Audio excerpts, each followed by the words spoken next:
নমস্কার বন্ধুরা, ভজরি মান্না কিচেনে তোমাদের সবাইকে স্বাগত। আজকে চলে এলাম রাজমার তরকারির রেসিপি নিয়ে। এটা ভাত, রুটি, পরোটা সব কিছু দিয়ে খেতে খুব ভালো লাগে। বাচ্চারা, বড়রা সবাই খুব ভালোবাসবে। আর এটা খুব উপাদেয় ও স্বাস্থ্যকর। চলো রান্নাটা কিভাবে করছি আমরা দেখে নিই। রান্নাটা শুরু করি। রাজমার তরকারি বানাবার জন্য আমি এখানে রাজমাকে সারা রাত ভিজিয়ে রেখেছিলাম। 1 কেজি রাজমাকে সারা রাত একটু জলে ভিজিয়ে রেখেছিলাম। এবার আমি এটা প্রেসার কুকারে একটু সিটি দিয়ে সেদ্ধ করে নিচ্ছি। রাজমাটাকে আমি প্রেসার কুকারে দিয়ে দিয়েছি। এবার এর মধ্যে দিয়ে দিচ্ছি একটু নুন আর দিয়ে দিচ্ছি একটু হলুদ। নুন হলুদ দিয়ে রাজমাটা আমি সেদ্ধ করে নিচ্ছি। সারা রাত ভেজানো আছে, তাও 2-3টে সিটি দিয়ে নেবো আমি সেদ্ধ করার জন্য।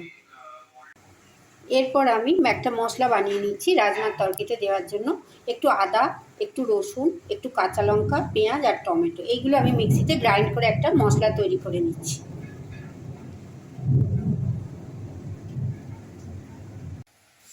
রাজমাটা রান্না করার আগে আমি একটু ফোড়নের জন্য শুকনো লঙ্কা, তেজপাতা, গোটা জিরে, লবঙ্গ, দারচিনি নিয়েছি। এটা দিয়ে আমি ফোড়ন দেব।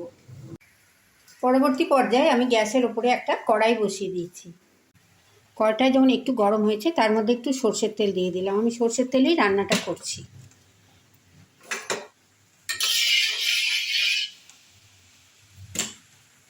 তেলটা যখন একটু গরম হয়েছে আমি সমস্ত ফোড়নগুলো তেলের মধ্যে দিয়ে দিলাম। গ্যাসের ফ্লেমটা এই সময় কমিয়ে দিলাম। ফোড়নগুলো একটু ভালো করে ভেজে নিচ্ছি।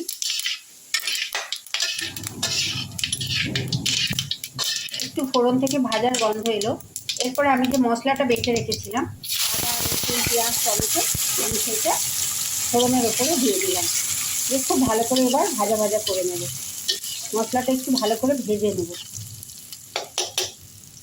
গ্যাসের ফ্লেমটা এই সময় আবার বাড়িয়ে দিলাম।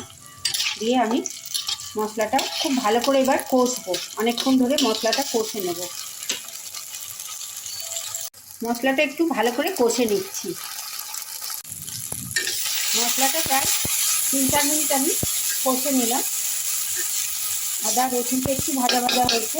এই পর্যায়ে আমি এর মধ্যে দিয়ে দিচ্ছি একটু জিরের গুঁড়ো, একটু ধনের গুঁড়ো আর একটু কাশ্মীরি মির্চ দিলাম। ঝালটা তোমরা পরিমাণ মতো দিও। আমি বাটাতে 2টো বড় বড় কাঁচা লঙ্কা দিয়েছি, তাই জন্য আমি এখন একটু রঙের জন্য কাশ্মীরি মির্চ দিলাম। দিয়ে আমি মশলাগুলো আর একটু কষে নিচ্ছি। এবার জিরে, ধনে, লঙ্কার সঙ্গে আদা রসুনটা আর একটু কষে নিচ্ছি আমি।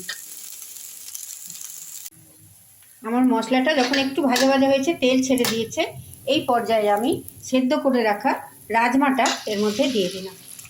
সারা রাত ভিজিয়ে রেখেছিলাম, তারপরে আমি 2 কি 3টে সিটি দিয়ে নিয়েছি। রাজমাটা সুসিদ্ধ হয়েছে। রাজমাটা আমি মশলার ওপর দিয়ে এবার খুব ভালো করে নাড়িয়ে নেব। গ্যাসের ফ্লেমটা আমি আবার বাড়িয়ে দিলাম।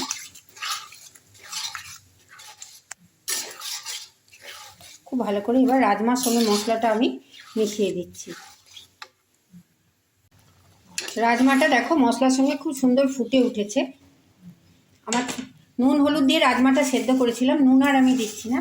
আমি একটু পরিমাণ মতো মিষ্টি ফেললাম, চিনি দিলাম। চিনিটা তোমরা অপশনাল, যদি কেউ না খাও দিও না। একটু চিনি দিয়ে দিলাম। একটু মিষ্টি মিষ্টি হলে খুব ভালোই লাগে। এবার দিয়ে দিচ্ছি একটুখানি ঘি।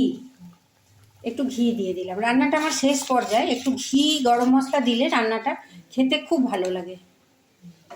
একটু ঘি দিয়ে দিলাম আর দিয়ে দিলাম একটু গরম মশলার গুঁড়ো।